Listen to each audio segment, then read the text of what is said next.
Não proferi mentiras. Não lancei maldições. Não me irritei sem causa justa. Não agi com indevida pressa. Não senti inútil remorso. Das 42 confissões negativas a Maat. Como de costume, ao falarmos dos Nedjar, cabe um esclarecimento. Não é de todo errado nos referirmos a eles como deuses egípcios, mas Saion II, pelo menos oficialmente, se refere a essas divindades pelos nomes originais em quemético, e não os nomes gregos mais comumente usados. Assim, não temos Anubis, mas Impu. Não temos Osíris, e sim Vesir. Não temos Ísis, temos Aset. A principal dificuldade em definir os Nedjar é exatamente conseguir uma definição que seja plenamente universal para eles. Eles são um panteão antigo, mesmo. Até mesmo em comparação com outros panteões como os Teoi ou até mesmo os Shen. É como se pensar numa pessoa que já fez de tudo e já visitou todos os lugares que você possa imaginar. Os Nedjar são esse conceito, elevado à potência de um panteão. Mas se há pelo menos uma coisa que qualquer um deles se preocupa, são os conceitos de ordem, equilíbrio e justiça.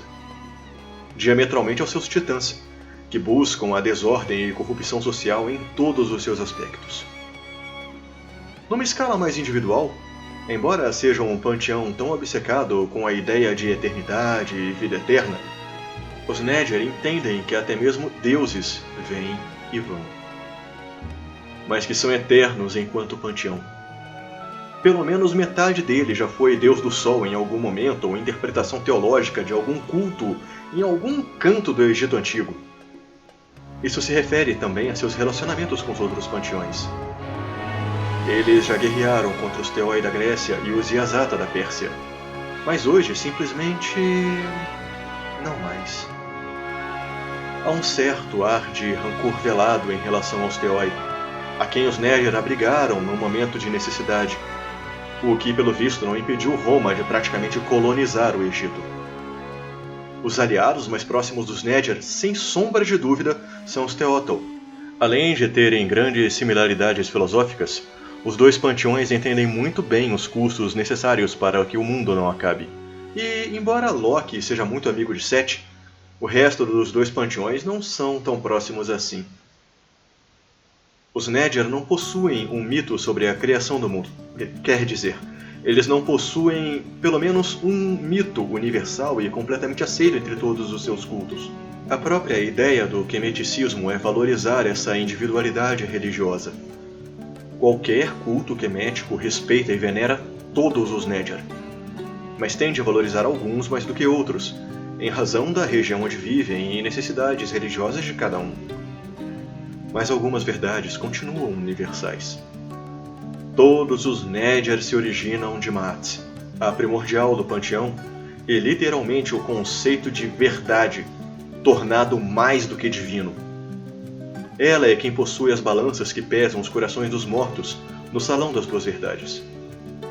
Re viaja todo dia em sua barca celeste e durante a noite tem que percorrer o caminho pelo submundo de Duat, pelo rio Iteiro, que atravessa os dois reinos.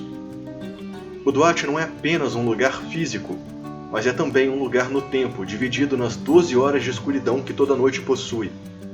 Seu caminho é uma batalha contra a grande serpente Apep, que tenta devorá-lo e privar o mundo da luz do sol. Vários deuses costumam ajudar a Re em sua jornada noturna. A outra parte do Duat é Aaru, o campo dos juncos, uma espécie de paraíso para as almas virtuosas do panteão. Embora a ideia de ser eternamente servido por leite e carne infinitos, providos por Hathor, enquanto se repousa pela eternidade em sol e prazer providos por Vesir, a exigência para se entrar em Aaru é altíssima, pois nem mesmo os deuses do panteão residem nessas ilhas. O domínio exclusivo dos Nedjar, Heku, é uma forma de magia de nomes. Se você sabe o nome verdadeiro de uma pessoa, você pode praticamente dominar suas ações. Normalmente isso é o nome ou sobrenome da pessoa mesmo, aquilo que ela realmente chama de nome. Costumeiramente, apenas ocultistas experientes ou suficientemente paranoicos escondem seus nomes verdadeiros com pseudônimos. Embora sejam um panteão de fato antigo e aficionado pela ideia de tradição, ordem e justiça, os Nedgers se viram muito bem no mundo moderno.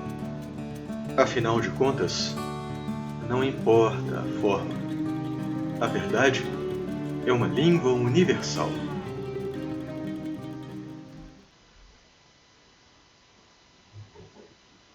Muito obrigado por nos acompanhar até aqui.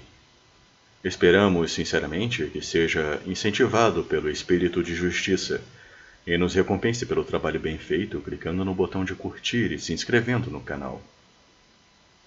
Não permita que seu coração pese quando for julgado no além. E claro, ótimas rolagens.